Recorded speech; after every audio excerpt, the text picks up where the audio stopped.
Hello, and welcome to Simple Blind Luck. I am Blind Luck, and I'll be your guide dog on our little adventure. Alright, just to give you a quick recap on the last Becoming Blind Luck, my friends had all gathered together in the hospital and informed me that my best friend had passed away.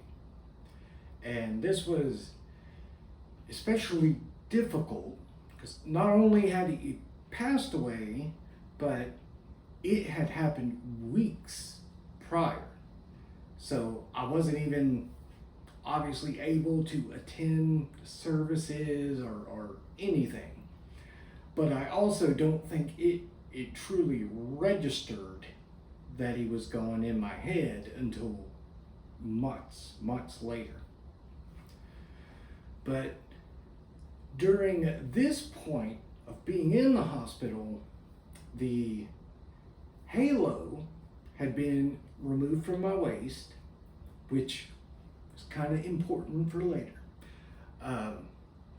Now, my leg, it had been broken severely to where part of the bone was replaced with titanium, or at least they claim it was replaced with titanium, but honestly I think somebody with titanium in their leg would probably be able to run faster and jump higher, and given the way my leg feels, I feel fairly confident I got something out of the Fisher Price recycled plastic bin. All right. But anyway, nevertheless, now I had also a skin graft on that leg as well, just due to the extent of all the damage. I had a bit of a routine going, and the nurses would come by in the morning, and usually when they did, whichever family member or friend that was currently sitting with me, they would usually take that opportunity to go, say, down to the cafeteria to get food or just whatever. Well, on this particular day, once the nurses were done with the morning routine of, brushing teeth, the shaving, what have you, now when they left, they actually neglected to click and lock the bed rail on the side of my bed back in place. And this was something I noticed immediately, that they had neglected to do that. And I decided that I would take that as an opportunity. Because, like I say, the halo had just been removed. So I was able to actually move around a bit. Because with the halo on, you're pretty much locked in place on your back. And even though I'd had all this damage to my hips and my waist, my leg, I guess it was just maybe stubborn ego or pride, but when you're 21, and probably more so if you're male, you suddenly wake up in the hospital and people are telling you, oh, well, you can't walk. You can't walk. Nope, you can't walk. And even though my leg, it was in constant pain, even to this day, it's in a constant state of pain. It's just varying degrees of how much it hurts. But it was still the kind of thing of what are you talking about? I can't walk. I've been walking for years. And I know how to walk. You're crazy. You can't walk. So I stupidly decided to take this as an opportunity. Now, in my head, it was going to be the kind of thing of I was just going to hop out of bed and stand up. I was going to march around. Heck, I might moonwalk a bit and just show everybody of like, see, I can walk. Y'all don't know what y'all talking about. Man, you don't know who you're dealing with. I can walk just fine. Now, thankfully, even though I decided I was going to test this theory on whether or not I could walk, I was going to test that out, I was still possessed of what I like to call stupid intelligence. Now, obviously, that's a bit of an oxymoron, but let me explain. I am, not to toot my horn, but relatively intelligent.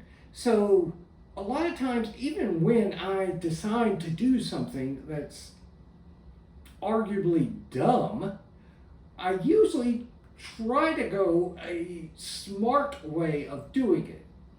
Now, in this instance, there is no arguing whatsoever that it was a very, very dumb choice to try to get up and walk when, I'm not cleared to stand on my own or even to attempt this by myself.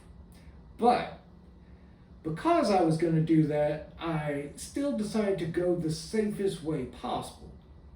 So I slowly rolled off the bed and I only placed my good leg firmly on the ground.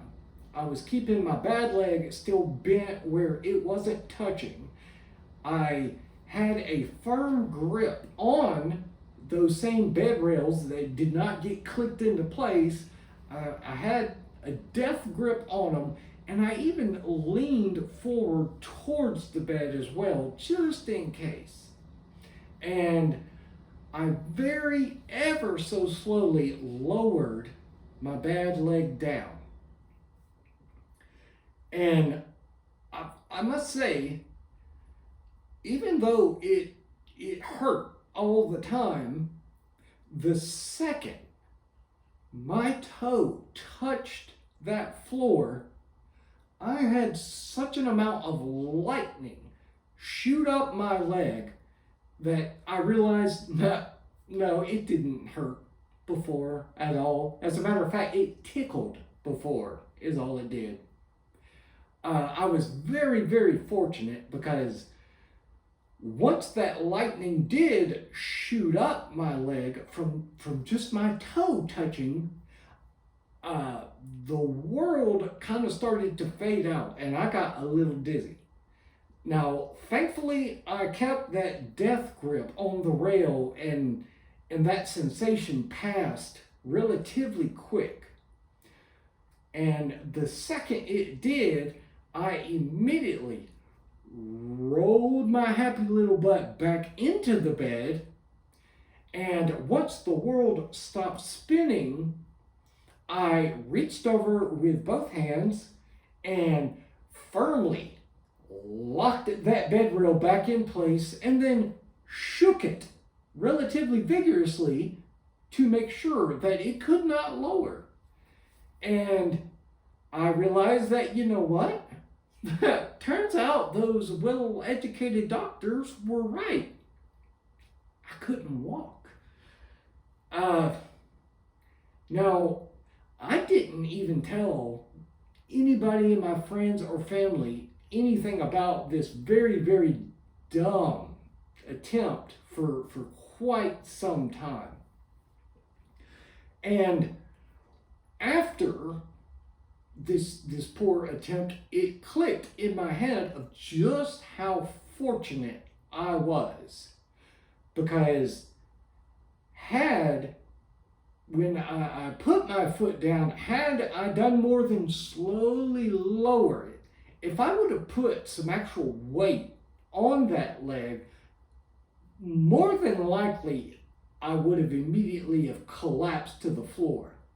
Now, when I collapsed to the floor, there's no telling how much damage I would have done to that leg, not to mention the fact that that halo had just been removed. So more than likely, I would have re-fractured my hip as well. And then I would have just been laying there in the floor until somebody came, and I really would have felt like an idiot, and I would have probably extended what was already a very significant long hospital stay into even longer. So I was extremely fortunate with that. Now, I also, at that time, pretty much set in my head that, okay, I wasn't going to be doing anything else until a doctor said, okay, you're good to do this, you're clear to do this.